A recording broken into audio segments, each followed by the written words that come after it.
شروع اللہ کے نام سے جو بڑا مہربان نہایت رحم والا ہے۔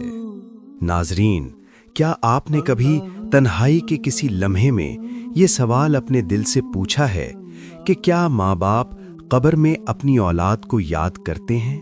کیا وہ ماں جس نے 9 مہینے اپنے وجود میں اولاد کو رکھا، جس نے اپنی نیندیں قربان کیں، اپنی خوشیاں لٹا دیں؟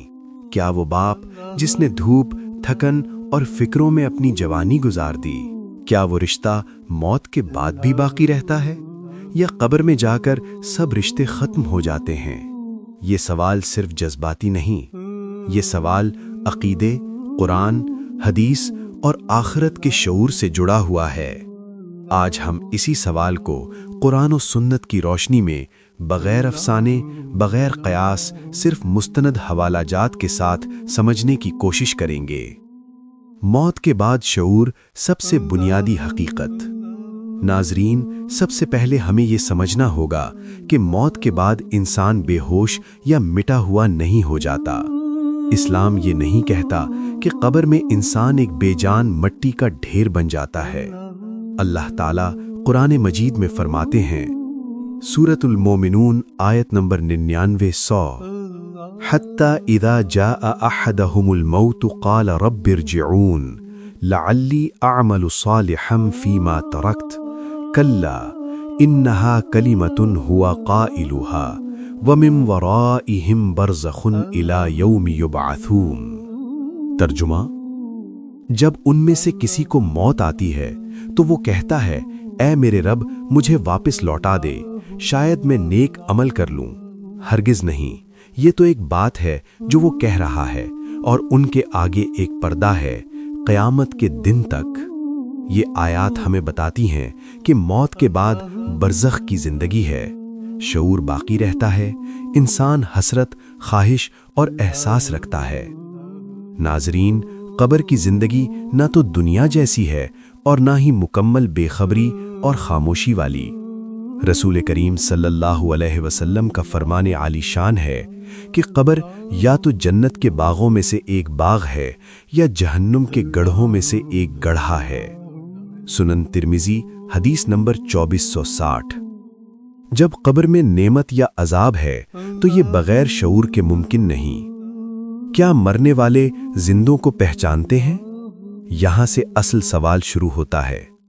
رسول اللہ صلی اللہ علیہ وسلم فرماتے ہیں کہ جب مردے کو قبر میں رکھا جاتا ہے اور اس کے ساتھی واپس جاتے ہیں تو وہ ان کے جوتوں کی آواز سنتا ہے۔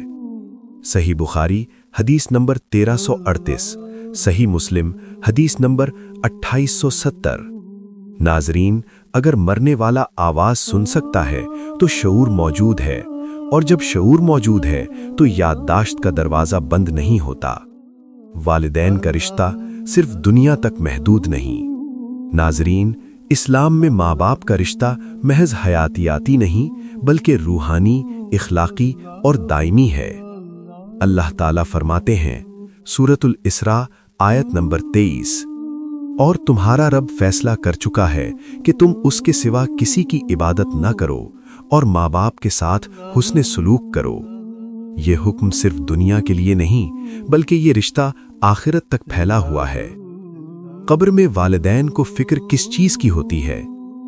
ناظرین، احادیث سے یہ واضح ہوتا ہے کہ قبر میں انسان کو سب سے زیادہ فکر اپنے اعمال اور اپنے انجام کی ہوتی ہے، لیکن یہ حقیقت بھی ہے کہ اولاد کے اعمال والدین تک پہنچتے ہیں۔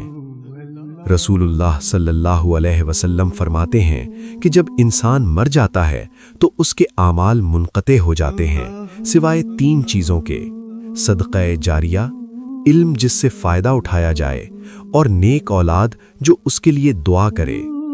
سنن ترمذی حدیث نمبر 1661۔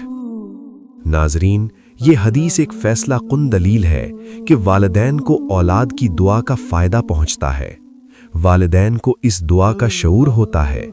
اولاد کا عمل قبر میں والدین کی حالت بدل سکتا ہے۔ کیا والدین کو معلوم ہوتا ہے کہ کون دعا کر رہا ہے؟ یہ سوال بھی بہت اہم ہے۔